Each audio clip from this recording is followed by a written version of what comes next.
No one will love you until you understand this, and Jung knew exactly why. For him, love was never simply about romance or companionship.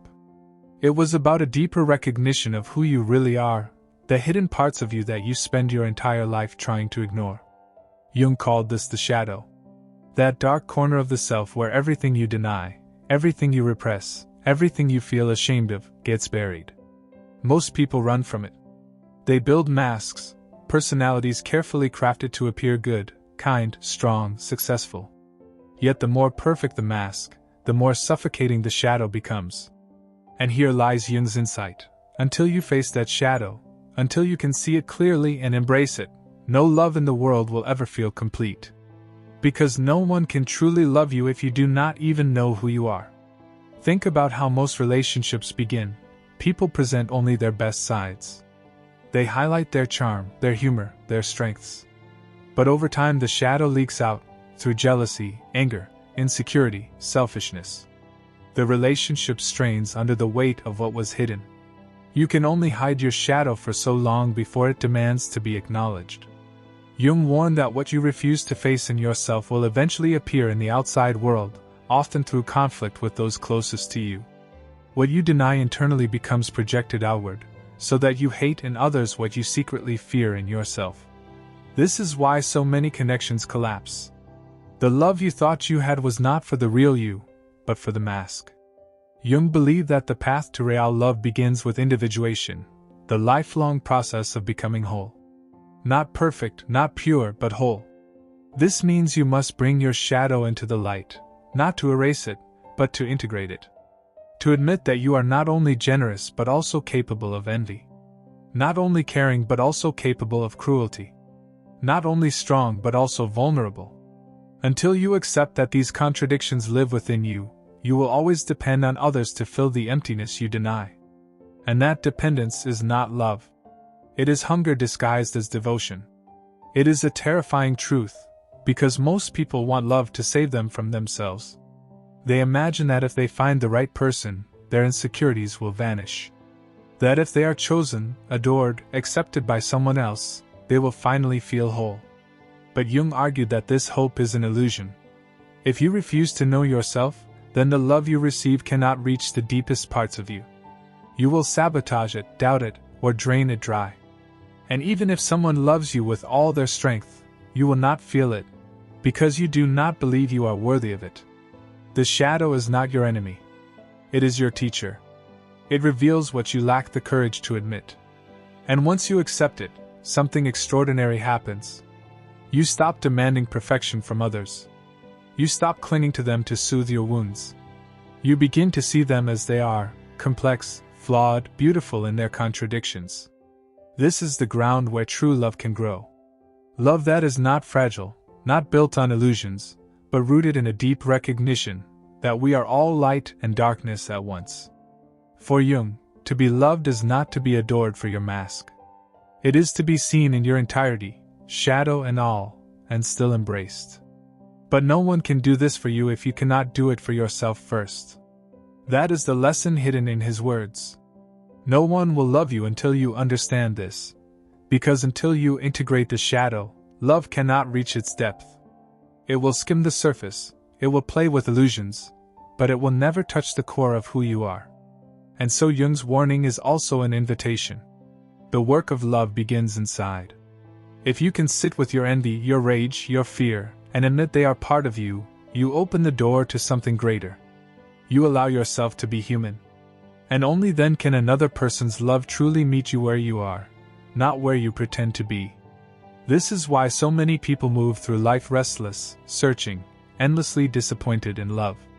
They change partners, they change roles, they search for someone new, but the same patterns return again and again. Because the shadow follows them. And until it is faced, every bond will carry the same hidden fracture. Jung understood that what we resist does not disappear, it waits. It waits for the moment when we are finally ready to see it. And only when we accept this, does love stop being a dream of escape and become a reality of connection. When Jung spoke of love collapsing under the weight of illusions, he was not condemning love itself, he was pointing to the fragile foundation on which so many people try to build it. He understood that if you do not bring your whole self into a relationship, the bond will eventually tremble beneath the pressure of what remains unspoken. Love cannot survive indefinitely in the presence of masks. It requires exposure, and exposure requires courage. Think of how most of us are raised. From childhood, we are taught to suppress certain emotions. Anger is punished, fear is mocked, desire is shamed. Slowly, a child learns to push pieces of themselves underground. By the time they reach adulthood, they have learned to smile while bleeding inside. And then they enter relationships carrying this buried weight. The partner falls in love with the visible part, never realizing that another world is hidden in silence. Over time, the silence grows heavier. The shadow begins to leak out in sharp remarks, cold distances, sudden outbursts. The bond becomes strained, not because love has disappeared, but because the shadow was never allowed to speak. Jung once observed that people do not become enlightened by imagining figures of light, but by making the darkness conscious. This was his challenge to humanity. To love, you must first walk through the corridors of your own darkness. You must see your envy, your rage, your despair, not as enemies, but as signals, fragments of yourself crying out to be heard. Only when you grant them that hearing do they begin to soften. And in that softening, a space opens inside you, a space large enough to allow another person in without demanding that they save you. This is perhaps the deepest tragedy Jung identified in modern life. So many people believe that love should heal them of what they refuse to face. They carry unhealed wounds into the arms of another, believing that devotion will erase them. At first, the warmth of being chosen feels like medicine. But soon the old wounds stir again. Fear of abandonment returns. Jealousy resurfaces. Shame gnaws quietly. The lover cannot silence these ghosts, and when the illusion breaks, disappointment rushes in. What was called love turns bitter, not because there was no connection, but because the shadow was never embraced. The path Jung described is not easy. To confront the shadow is to dismantle the image you have so carefully crafted of yourself. It means admitting that you are not always noble, not always kind, not always in control. It means daring to look at the impulses that disgust you, the thoughts you bury, the memories you try to erase. But in this confrontation lies a strange liberation. You realize that the shadow does not make you unlovable, it makes you human. And once you stop hiding from your own humanity, you stop hiding from the humanity of others. Imagine two people who have faced their shadows. Their relationship does not look perfect from the outside. They argue. They disagree. They expose their fears. But beneath it all, there is a solidity that illusion-based relationships lack. They are not terrified of being seen, because they have already seen themselves. They are not demanding that the other erase their wounds, because they have begun to hold those wounds with compassion. In this ground of mutual honesty, love ceases to be a fragile dream and becomes a durable reality. Jung believed that love in its truest form is not possession, not infatuation, not escape. It is recognition. To love someone is to recognize in them the same struggle you have faced in yourself, the same shadow, the same longing, the same contradictions. And to stay, despite it all. But this recognition can only happen if you have first turned inward. Without that inner journey, what you call love is too easily entangled with rejection. You will see in the other what you refuse to see in yourself, and you will punish them for it. You will demand they embody the purity you lack, or carry the darkness you will not admit. This is not love, it is warfare disguised as intimacy. When Jung studied myths, he noticed that every hero had to descend into an underworld before they could rise again. He saw this as the map of the human soul. We too must descend into our personal underworld of shadow, grief, fear. We must wrestle with it until we understand that what we call monsters are often exiled fragments of our own being. Only then can we ascend, bringing with us a wholeness that allows us to stand before another person without fear of being unmasked. So the question is not whether love exists. Love exists in abundance. The question is whether we are capable of receiving it. If you have never faced your shadow, you will not believe anyone who says they love you. You will think they are deceived, or pitying you, or blind to who you really are. You will keep waiting for the moment they discover the truth and leave. But when you have faced your shadow, the fear changes. You realize that love is not about hiding, but about being seen completely. And you finally allow yourself to be seen, because you have already seen yourself. This is what Jung meant when he said that until you understand your shadow, no one will love you fully. Not because others are unwilling, but because you are not able to receive. To receive love, you must first create space inside yourself where it can land. That space is carved out by the painful but liberating act of self-knowledge. And once it is there, love no longer feels like an illusion or a rescue mission. It feels like truth. Once the shadow has been faced, Jung believed that something remarkable begins to unfold. Love is no longer merely a longing for comfort or escape, it becomes a path to meaning. To Jung, the human being does not live by pleasure alone, nor even by survival.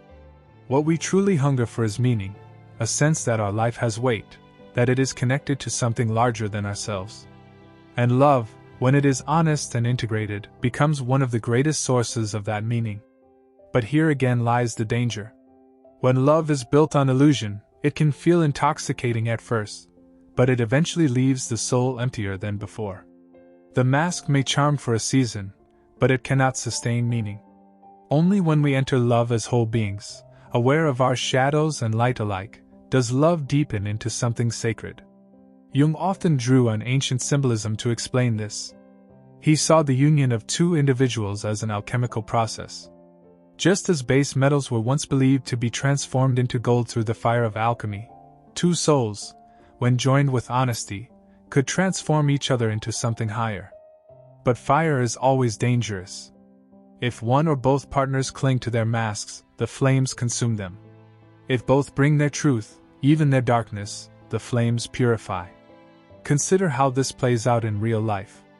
Two people who refuse to face themselves often enter a relationship with hidden contracts. One unconsciously says, "Make me feel worthy." The other silently answers, "Make me feel safe." They cling to one another not as companions, but as shields against their shadows. For a time, it seems to work. But eventually the weight becomes unbearable. No one can carry another's shadow forever. When the illusion collapses, what was once passion turns into resentment. They accuse each other of betrayal, when in truth the betrayal was of themselves. They betrayed their own wholeness by refusing to face it. Now imagine a different path. Two people who have done the work of self-knowledge meet. They do not expect rescue. They do not demand perfection. Instead, they recognize one another as fellow travelers. Each carries wounds, each carries shadows, but neither hides. In that space, love becomes not a hiding place but a ground of courage. Each person mirrors to the other not only their light, but also the places still unhealed. And instead of running, they face it together. This is not a romantic fantasy. It is a difficult, humbling, often painful process. But it is also transformative. Because meaning is not born from comfort, it is born from the willingness to face reality as it is. Jung was convinced that real love requires this depth. He saw how many people confuse desire with love, or dependency with love, or even obsession with love. These are powerful emotions, but they do not create meaning. They may thrill, they may consume, but they cannot sustain. Meaning requires truth. And truth requires that you face your own soul before you try to join it with another. There is another layer Jung added to this. He believed that every person carries within them an image of the opposite sex, formed unconsciously through culture, family, and personal experience. He called these inner figures the anima and the animus. A man carries within him an inner feminine figure, the anima, shaped by his earliest encounters with the feminine. A woman carries within her an inner masculine figure, the animus, shaped by her earliest encounters with the masculine. These inner images are not trivial. They guide who we are drawn to, who we reject, and how we understand love itself. And here too the shadow plays its role.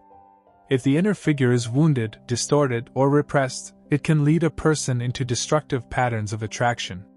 They are not truly loving the other person, they are chasing a projection of what they carry within.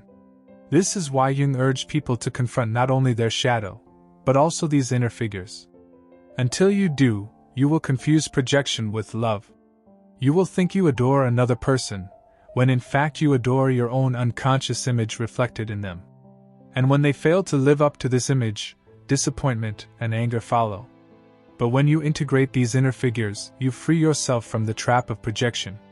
You begin to see the other not as a mirror of your unconscious, but as a real, separate, complex being. This recognition is the soil in which authentic love grows. And once this happens, love ceases to be about possession or control. It becomes an act of seeing the other clearly, without illusion, and choosing to remain. This act of seeing gives life profound meaning. Because in that moment, you are not only united with another, you are united with yourself. The split between light and shadow, between conscious and unconscious, between illusion and truth, begins to heal. And in that healing, life acquires depth. This is why Jung believed that love, at its highest form, is inseparable from individuation. To become whole within yourself is not to become isolated. It is to become capable of union without losing yourself. It is to be able to give love freely, not out of hunger or fear, but out of abundance. Love ceases to be a desperate grasping and becomes a gift. And in that gift, both people find a meaning that no mask could ever provide. When Jung turned his gaze from the individual to society, he saw the same patterns repeating on a vast scale. Just as a person projects their shadow onto a partner, entire cultures project their shadows onto other groups. Nations define themselves not only by who they are, but by who they claim they are not. This process gives people the comfort of belonging, but it comes at a heavy cost. What is denied inwardly becomes demonized outwardly. Hatred of the foreigner, scapegoating of minorities, the relentless search for an enemy, these are the symptoms of collective shadow. Jung warned that if individuals refuse to confront their own darkness, the darkness will be acted out collectively. Wars, persecutions, even genocides, they all grow from the soil of denied shadows.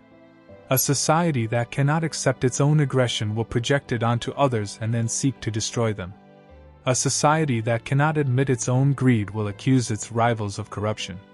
A society that cannot face its own fear will create monsters to justify its trembling. And in all of this, love becomes nearly impossible, because love requires recognition of shared humanity. When projection dominates, the other is no longer human, they are only the screen for our disowned fears. This is why Jung believed the work of individuation was not only personal but also political. Every time a person integrates their shadow, they weaken the chain of projection that fuels collective hatred. Every time someone dares to face their inner darkness, they reduce the need to hunt for darkness outside. In this way, the journey inward becomes an act of service to the world. Jung saw this as the only hope for lasting peace. Without it, humanity would continue to destroy itself, always blaming others for what it refuses to see within.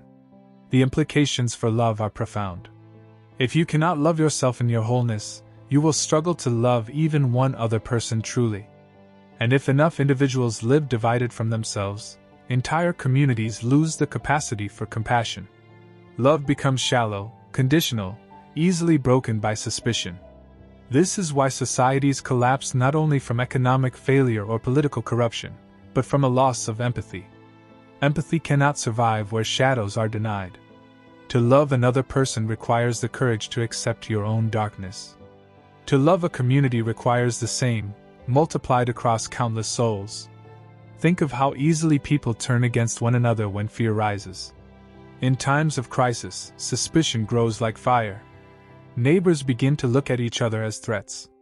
Groups are singled out as culprits. Leaders exploit these shadows to gain power, promising to destroy the enemies that people secretly carry within themselves.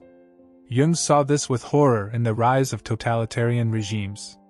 He recognized that collective shadow, once unleashed, is far more destructive than any individual cruelty. The same dynamics that ruin relationships also ruin nations, but magnified 1,000 times. And yet Jung did not despair. He believed that the courage of even a few individuals could begin to turn the tide. When one person confronts their shadow and learns to love themselves without illusion, they radiate a different kind of presence.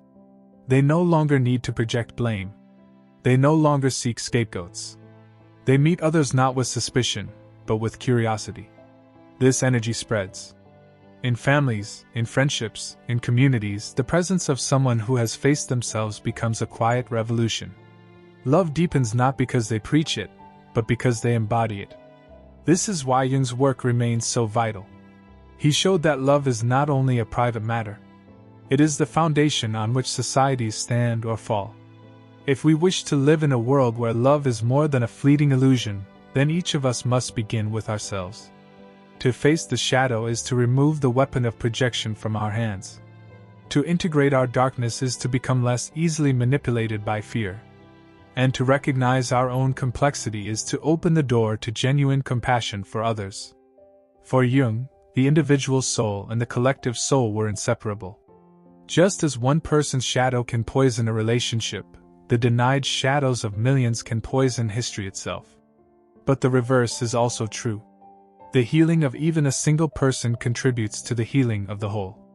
Love that has faced the shadow carries a strength that no propaganda, no hatred, no fear can easily destroy. It is not blind. It does not deny darkness.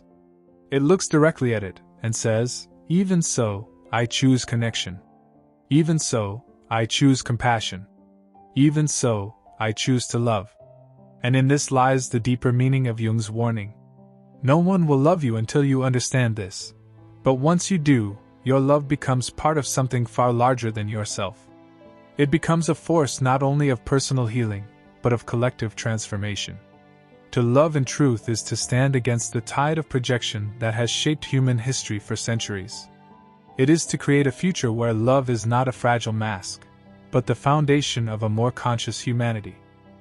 When Jung reached the end of his life, he did not speak of success or failure in the terms the world usually celebrates. He did not measure meaning by wealth, reputation, or achievements. For him, the true measure of a life was whether one had moved toward wholeness. And love, he believed, was the clearest sign of that movement. Not love as sentimentality, not love as possession, but love as the recognition of the whole truth of another being, and the courage to remain in that recognition. By now, his warning takes on its full weight. No one will love you until you understand this, because love that is blind to the shadow is not love at all.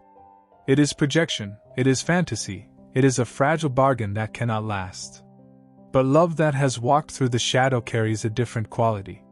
It is steady. It is not afraid of imperfection. It is not destroyed by disappointment. It endures not because it ignores darkness, but because it embraces it as part of the human fabric. This is the kind of love Jung called us toward. A love that begins within, in the silent and often painful act of turning inward. A love that then moves outward, shaping our relationships, not with illusion but with authenticity. And finally, a love that extends to the collective, softening the sharp edges of history, making compassion possible even in a fractured world. For Jung, this progression was not optional. It was the destiny of the human soul, to become conscious, to become whole, and through that wholeness, to love. But he never claimed this path was easy. To love in this way demands sacrifice. You must sacrifice the comforting illusions of purity and perfection. You must sacrifice the belief that someone else will save you from your own darkness. You must sacrifice the desire to project blame onto others rather than face it yourself. And yet, what you gain is immeasurable. You gain the freedom to stand in truth. You gain the strength to give love without clinging. And you gain the possibility of connection that does not collapse under the weight of denial. There is a quiet dignity in this vision. It does not promise constant bliss. It does not deny the reality of suffering. Jung understood that life is made of opposites, joy and sorrow, light and shadow, birth and death. Love, when it has faced the shadow, does not erase these opposites. It holds them together without breaking. It says, even though there is darkness, I will remain. Even though there is fear, I will reach out. Even though there is imperfection, I will not turn away. This is why Jung's words still echo with such force. They are not an abstract philosophy, but a mirror. They remind us that the search for love without self-knowledge will always lead to disappointment. They remind us that true intimacy requires courage, not performance. And they remind us that the healing of the world begins in the quiet act of facing what we fear most in ourselves. To understand this is to step into a different kind of life. A life where love is no longer fragile, because it is rooted in reality. A life where connection is no longer illusion, because it is grounded in wholeness. A life where you can look at another human being, flawed, wounded, luminous in their contradictions, and feel not fear, not projection, not hunger, but recognition. And so Jung's message closes where it began, but now with depth revealed. No one will love you until you understand this, and what you must understand is not how to be perfect, not how to be desirable, not how to erase your flaws.